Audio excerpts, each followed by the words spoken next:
Part of the dynamic here about worries of elitism on college campuses seems to me to have something to do with the rise of populism. We've seen right-wing populism and left-wing populism, for what it's worth. The idea, just as you were describing, when I applied to Yale as an undergraduate, I think there were 18,000 applications for a class of around 2,000, 1,800 people. Now 50,000, something like that? 35,000. 100,000 applications for one campus at Berkeley. It seems far more distant, more inaccessible, just on the numbers, and you hear what the acceptance rate is, the yield rate. I'm curious how you think about managing institutions of higher education in an age of rising populism, where the skepticism is so rampant. I would say at a high level, our institutions can't only simply say, well, let's go tell our story better. We have to go out and create a new story by bringing more resources and more opportunity to communities that don't feel as if higher education has reached out to them. These institutions have, so this is not a comment about Berkeley or Yale. At Franklin and Marshall College about 7 years ago when I became president, we developed a national talent strategy to triple our financial aid budget, recruit kids from the full American mosaic to our campus. But in doing that, we also said to ourselves, we have to go deep into Pennsylvania. We can't just go to Miami and Houston and LA and the Bay Area and Illinois. We have to get back into Pennsylvania. And so we did two things.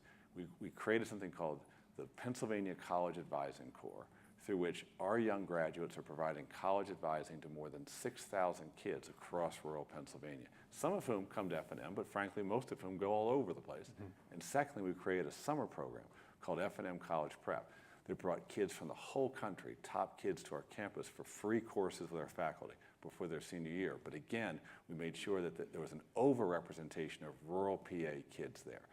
And from my young graduates working across the state of Pennsylvania in Trump country, and from the kids themselves coming to our campus, what I'm seeing is a huge upside and opportunity for kids from all parts of America, red, blue, and purple, to mash it up together and create meaning together and fall in love with each other and believe that this is the greatest country. But we have to know the kids. We have to get our hands on the kids. So that'd be my first sort of opening comment to this, is bring our resources to the people.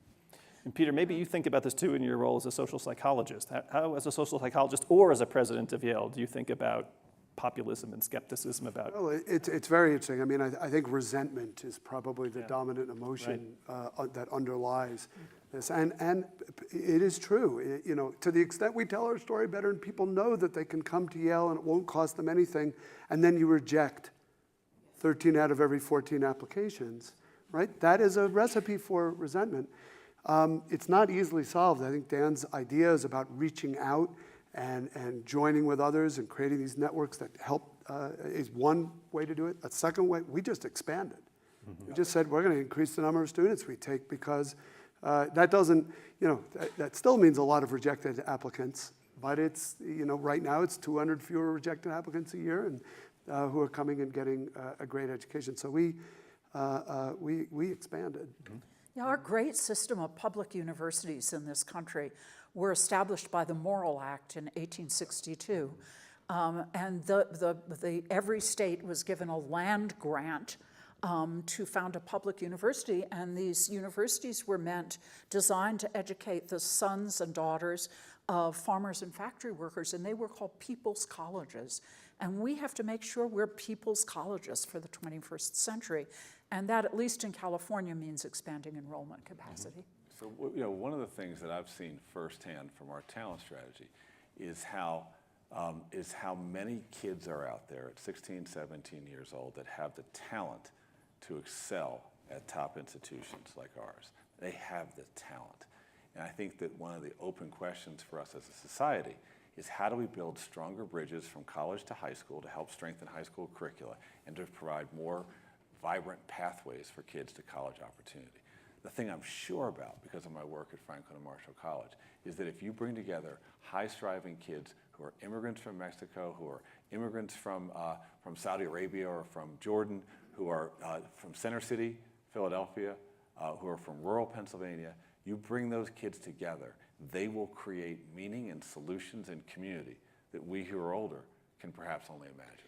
You know, the other issue is a kind of general belief by the public, particularly American public, particularly in cities, but really throughout the country, that even though there are 3,500 or so colleges and universities in our country, there's only 8 of them worth going to, right? And that is something I think all of us as education leaders have to push against, right? The top 1% of colleges and universities, if you don't mind me talking this way, that's already 35.